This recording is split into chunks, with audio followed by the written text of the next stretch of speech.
The next case before us is Joyce Morgan versus Consum Food Industries. We have Mr. Owens and Mr. Consolo for their presentations. Each party is going to have 15 minutes to present their arguments. The appellant may reserve up to 5 minutes for rebuttal. If you do plan to reserve time, please let me know, as I'll be keeping track of time. Please do introduce yourselves and keep your voices up. The arguments are being recorded. You should not use the name of children or minors or victims during your argument. You can refer to them by initials or generic terms. The judges have read your briefs and we are ready to proceed when you are. Please let me know if you would like to reserve time, because I will be keeping track of that. Thank you, judges. If it pleases the court, my name is Frank Consolo, representing the appellant, Consum Food Industries, Inc. I would like to reserve 5 minutes, please.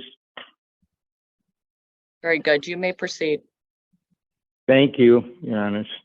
So I want to focus you, I know you've read the briefs, and thank you. I want to focus on 4 arguments within my time, if possible. The first one I want to draw attention to is the first and fourth assignment of error. And let me clarify, because when preparing, I saw how awkward this was. With the fourth assignment of error is really is the JNOV, the refusal to grant JNOV, and it's the same arguments and issues as the directed verdict, but we stuck it in there as a fourth assignment. So the first argument I want to focus on is the court's denial for motion for directed verdict on the negligent retention supervision claim. Again, as we pointed out, that is a 2-year statute of limitations. The appellee's constructive discharge claim was May 27, 2012. So any type of retention supervision claim must have been filed by May 27, 2014. In the first go round of this case, the 2014, their initial complaint was December 26, 2014, well after the 2-year statute of limitations. And the initial complaint didn't even have a claim for the negligent supervision retention. That claim's never brought in until July 9, 2015, when the amended complaint is brought. And then finally, the case before the trial court is a result of a refile on April 2, 2018. So we think the court erred there in allowing the negligent retention claim, supervision claim, to go outside the statute of limitations, and directed verdict and JNOV should have been granted. The second area I want to point you to is with regard to the second assignment of error, which also is incorporated in the fourth. This is the issue with regard to gender discrimination. Now, we believe that directed verdict and JNOV should have been granted, and the court erred because to move forward with an employment discrimination claim, a plaintiff must establish a prima facie case of discrimination. And that's the Williams versus City of Akron, Ohio Supreme Court case we cited. This is pages 8 to 11 of the appellant's brief. So the prima facie case is 1, member of protected class, 2, suffered adverse employment action, 3, qualified for the position, and the fourth factor that must be shown, comparable person received better treatment. All right, so let's focus on the fourth prong. That's what we tried to tell the trial court has not been proven. In order to establish that a comparable non-protected person received better treatment, the plaintiff, she had to show that the person that she wants to compare herself to dealt with the same supervisor, subject to the same standards, and engaged in the same conduct. Right? That's the legal standard. So all plaintiff tells us is that she's comparing herself to Todd Wise, her male coworker. But the only way she could compare herself to Todd Wise is if she produced evidence that Todd Wise had been harassed by a coworker like she had under the supervision of her store manager, Mr. Turchek, and that Todd Wise had complained about the harassment to Turchek, and Turchek took action or investigated Todd Wise's claim in a more favorable or a better way than he did plaintiff's claim. That's the comparison here. There is no evidence of that. So there is no prima facie case of evidence discrimination. It's simply there is no male coworker who alleged harassment, and that claim was taken seriously or more favorably than hers. There is nothing to point to there. So we think the trial court erred in that matter with the gender discrimination claim. Now I want to move you to my fifth assignment of error. That has to do with the motion to dismiss the complaint. And as you saw, this is procedurally a long and tortured history in this case. There's 3 filings in this case. Twice in federal court, twice in state court, then federal court in between all that. So I want to just cut to the chase for you judges. Here's what I would like to focus on. The appellee admits in their reply brief, at this point in time when this claim was alive, employment discrimination claims had the 6-year statute of limitations in the state of Ohio, right? So they're trying to save their claim from the 6-year bar. This claim is refiled in April of 2018. If you go back 6 years, that's April of 2012. So the question is, when this whole proceeding started, what were the allegations in there? The allegations in that original complaint was that she was harassed, the appellee was harassed February 2012. And there's actually a typo in my brief. I apologize for that. It said 2021, but it's February 2012 is when she claims her coworker, Todd Wise, began using profane and vulgar language towards her. But anything before April of 2012 should have been time barred. That 6 years, no matter if they use the saving statute, fine, but you're only saving it from the 6-year statute of limitations. So when they bring another claim in April of 2018, go back to April of 2012. So that's what we're saying there. In that case, motion should be dismissed for any allegations of discrimination that occurred prior to April of 2012. Sorry, trying to do this one-handed. So in the last area I want to talk about, I'd like to focus you on, is this issue with the expert witness. So here, and I couldn't find much precedent for this in Ohio, but here there was an expert used by the appellee, an expert to assist the jury, right? So not our typical scientific case, a medical case, but supposedly an expert to assist the jury to understand what sexual harassment means and to understand a legal standard here, right? So to go back, this is coworker harassment claim. Different than other employment discrimination. Co-worker harassment, not supervisor harassment. So that means when a claim of co-worker harassment is brought to the attention of the employer must respond. We look at how the employer responds to see if they're liable. They have to respond reasonably and not with indifference. That's the Blankenship standard in here. So that's what the expert, we feel, invaded the province of the jury. He told the jury his interpretation of that legal standard and what that legal standard should be. And that's entirely improper. He's saying, well, to be reasonable and indifferent, an employer should take notes, interview 100 people, whatever it is. And that's not fair. It's a simple standard, reasonable and indifferent. A jury can understand that, right? They can interpret that, not an expert putting forth his idea on it. And lastly, we think it was entirely improper for this expert to weigh in on what the harassment was. Were statements like the appellee is fat, or when she would walk by, the coworker would move. And he's telling the jury his definition is, of course, that's harassment. And that's not fair. That's invading the province of the jury and the judge. And I think I'm at my 10 minutes, judges. Thank you. You have 5 minutes and 36 seconds left. You'll have 5 minutes for rebuttal. Okay. Thank you. Thank you. Mr. Owens. Yes, thank you. I'd also note that we do have a cross appeal. Will I be arguing that as well in my 15-minute time period?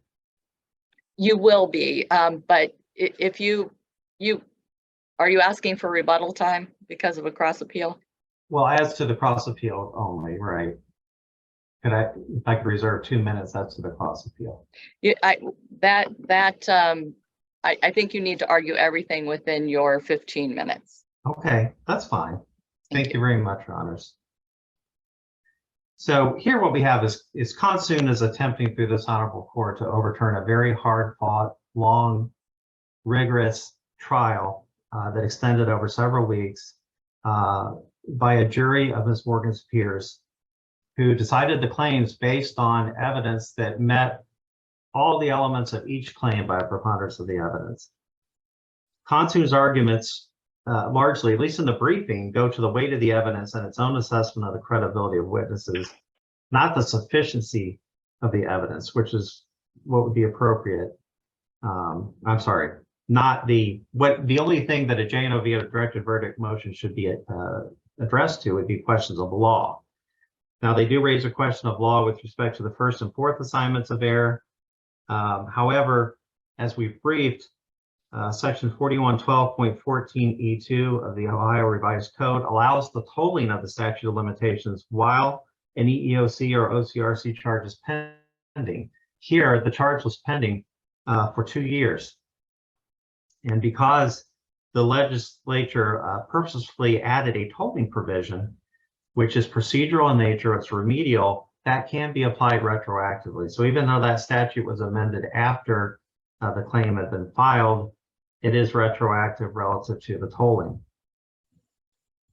Now, with respect to the second and fourth assignments of error and gender discrimination, I'm not quite sure I entirely understood Mr. Consolo's argument. If you were to take Consum's argument to its logical conclusion, you could never have a gender discrimination claim proven against an employer where the male employees had not themselves complained of gender discrimination by female employees. That just doesn't make any sense. The evidence of trial overwhelmingly showed that Ms. Morgan was discriminated against.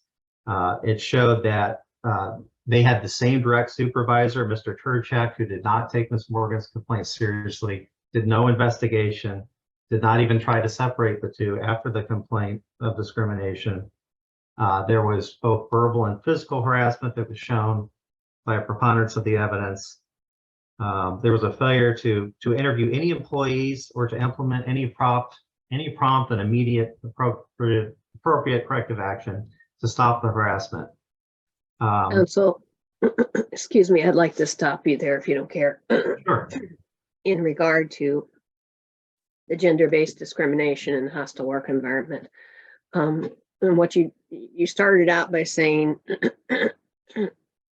according to, and I apologize, I'm a little under the weather, but according to what the appellant is saying, you said that there never could be gender discrimination, but then you really go on and talk more about hostile work environment cause of action.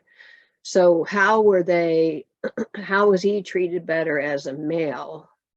Not with all the hostile work environment. How was he treated differently or better as a male than she was as a female? Well, Your Honor, the evidence of trial showed that he was not written up or disciplined for the behaviors that he exhibited toward Ms. Morgan and other female employees. But He again, talked doesn't about- that go to hostile work environment? It also goes to hostile work environment. I acknowledge there's a crossover there. It certainly does go to the hostile work environment, which I noticed Mr. Consola was not arguing that claim in his argument. Clearly, there was a hostile work environment, but the gender discrimination, we showed how male employees, including Mr. Wise, they could make sexual banter, they could abuse female employees verbally, physically, and there was never any repercussion for it. And they were similarly situated. They were the same level employee with the same direct supervisor, Mr. Turchek, and the males were not disciplined. Yet Ms. Morgan complains, and she was so upset after having to call the police one night due to one of the incidents with Mr. Wise that she ends up leaving a chicken out and not putting the chicken back to be preserved for the next day, and she's written up for that. So there was ample evidence of anti-female animus. We believe that that's shown in the record. So relative to gender discrimination, if Mr. Consolo's argument is simply that, well, because Mr. Wise never complained, he can't be a comparable employee. Well, if there were no other males who complained because the females weren't sexually harassing the males, then that would make it impossible to ever show gender discrimination beyond the hostile work environment, which doesn't seem right to me. That you can only be comparable if you've also been discriminated against by the opposite sex. She could have demonstrated that the gender discrimination arose from something to such as he was paid a higher wage than she was. He was given more beneficial working conditions. There's a lot of things that you could have alleged that may not be applicable in this case, but then you would still have a gender discrimination case. Right. Yeah. In this case, we didn't have any evidence of any gender pay inequity or anything of that nature. It was more the male employees being able to do whatever they wanted to do without repercussion and being able to harass the female employees, whereas the female employees who didn't want to take that harassment and behavior, when they report it, and specifically Ms. Morgan reporting it, nothing is done about it by the company. It's allowed to continue. And, but for the fact that she was a female, but for her gender, she would not have been suffering this harassment by Mr. Wise. All of his comments were relative to female body parts and to females. Now, with respect to the fifth assignment of error, Mr. Consolo argues that the complaint should have been dismissed because it was out of time.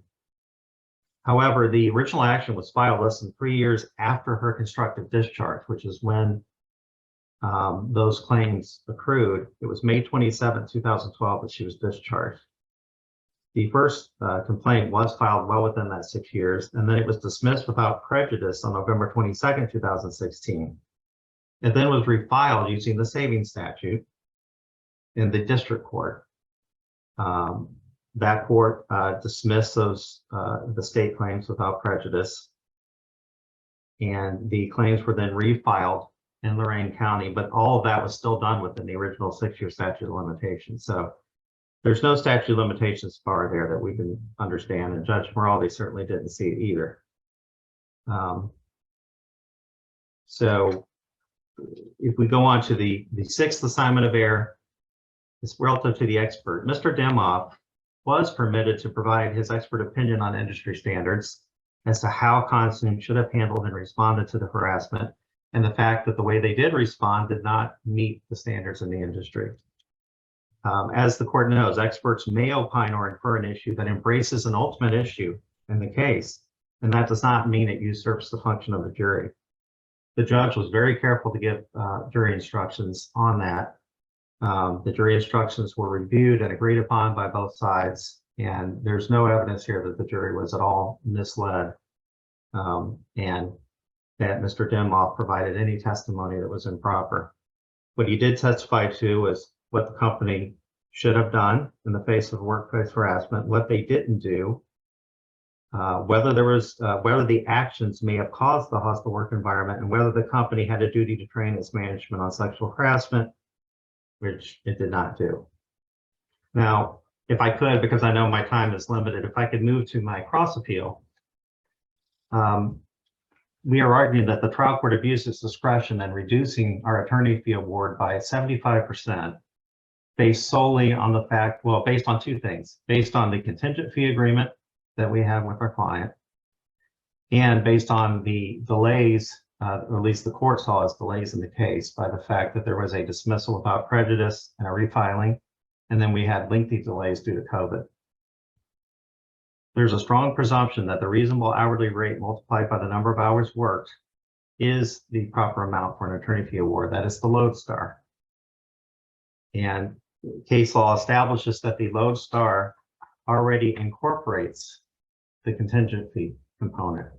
So there is case law that you certainly can't increase the lodestar due to a contingent fee agreement, but you should also not be able to reduce the contingent fee award simply because you had a contingent fee agreement and the award was more than what the percentage would have been under the contingent fee. To do so is punitive and is not proper. The Ohio Supreme Court has ruled that that is an abuse of discretion to reduce an attorney fee award based on a contingent fee agreement. So that's one abuse of discretion. All of the lodestar factors supported the attorney fee award, and we went through those factors in our briefing in some detail, including the time and labor required. This was an 8-year endeavor that resulted in a successful jury verdict. There's no question that Ms. Morgan had an absolute right to dismiss and refile. She has one dismissal without prejudice that's absolute, and is improper for a court to use that in a way to cause a negative consequence for Ms. Morgan, which the court did in this case. There are a number of reasons cases are dismissed and refiled, including the need for additional discovery or additional evidence, health of parties, and you get that one dismissal without prejudice without any negative repercussions. With respect to COVID delays, I mean, that was entirely outside of the control of Ms. Morgan. So it wasn't fair to say, well, we wouldn't even have gotten to COVID had you not dismissed and refiled and just gone to trial the first time. That wasn't proper. We believe that the court abused its discretion in using that along with the contingent fee to reduce the attorney fee lodestar by 75% when all other lodestar factors certainly support the attorney fee award. We also, well, in fact, we asked for an enhancement to the lodestar due to the time value of money and the delay, and that was not given as well. So that points even more to the reasonableness of the lodestar, as it was not even enhanced, and it was still reduced by 75% by the trial court. Prejudgment interest is appropriate in this case as well. The court abused its discretion, we feel, in not awarding prejudgment interest where Consum made no good faith effort whatsoever to settle this case at any point in time. The original settlement offer was $5,000. They went up to $7,500.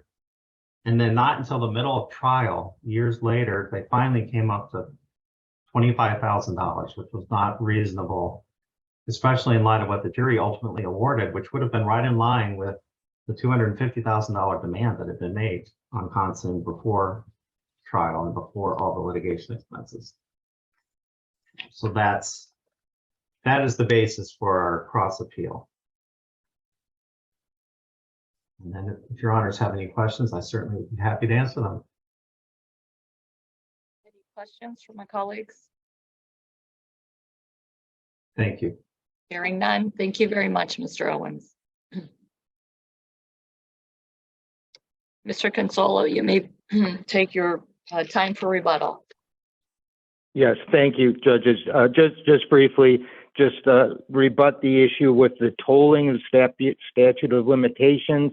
The April 15, 2021 amendments to Revised Code Chapter 4112 simply do not apply to this case, period.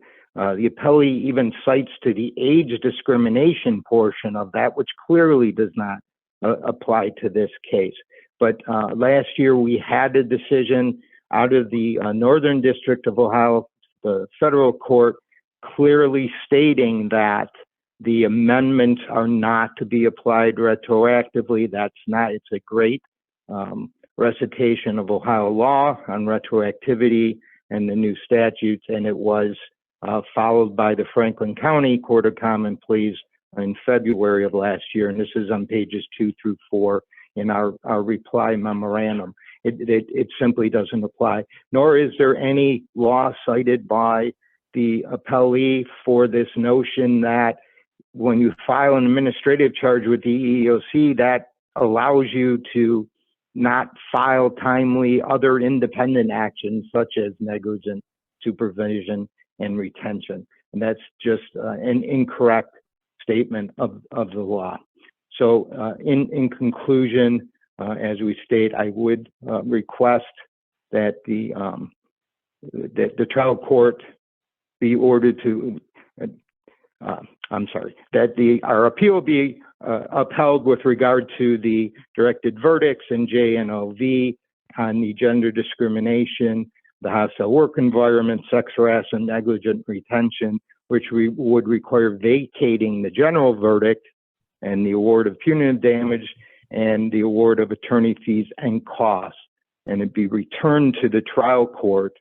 And at that point, the trial court also be instructed that based on its refusal to grant the motion to dismiss, it simply has no jurisdiction over claims of employment discrimination prior to April 2012 because of the 6-year statute of limitations. Thank you. And I apologize for delaying this court this morning. We understand. Does anyone have any questions? Counsel? Okay, hearing none, I thank you both for your presentations. The court will take the matter under advisement and issue a decision in due course. The clerk of courts will mail a copy of that decision on the day that it is released to you. The opinions will also be posted on the Ohio Supreme Court website. Thank you very much. Thank you. Thank you.